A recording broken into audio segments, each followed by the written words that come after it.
ကျွန်တော်တို့ဒါဆရာမစင်လည်းရင်းနေဦးဆောင်ပြီးတော့ဘောဂဝတီဘောဂဝတီအဆောင်လေးပေါ့နော်ဘောဂဝတီအဆောင်လေးဖွင့်ပွဲဖြစ်ပါတယ်သက်ဆိုင်ရာပုဂ္ဂိုလ်များအားလုံးကိုလည်းပွဲများထိုးဖိပြီးတော့သက်ဆိုင်ရာပုဂ္ဂိုလ်များကိုလည်းပွဲများထိုးဖိပြီးတော့အဲ့ဒီပွဲဖြစ်ပါတယ်ဗျာ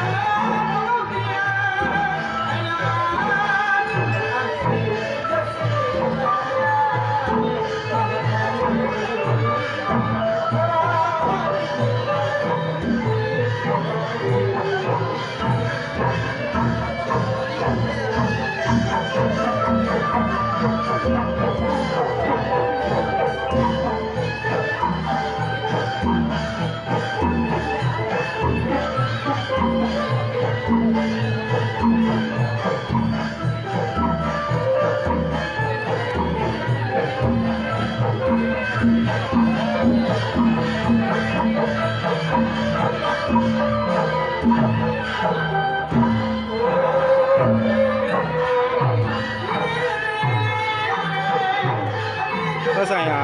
အားလုံးကိုသက်ဆိုင်ရာပွဲများအသီးသီးထိုးလို့ပူဇော်ပြီးဖွင့်တောင်းပြီးဝန်ဆောင်တဲ့ပွဲဖြစ်ပါတယ်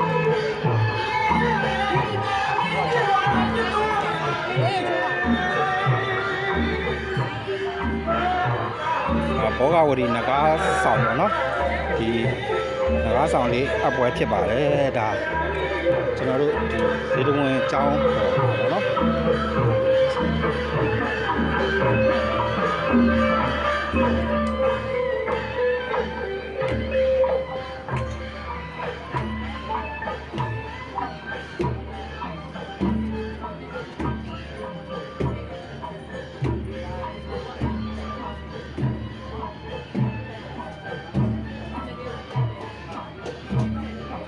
မတော်ဆောမလာမတော်မြန်နဲ့သက်ဆိုင်ရာ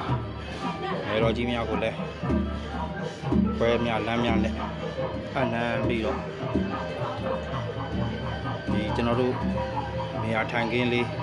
တစ်ခုပေါ့နော်နေရာထိုင်ခင်းလေးတစ်ခုပြုလုပ်ပေးခြင်းဖြစ်ပါတယ်အပ်ပေးခြင်းဖြစ်ပါတယ်နန်းလေးလုပ်ပေးခြင်းဖြစ်ပါတယ်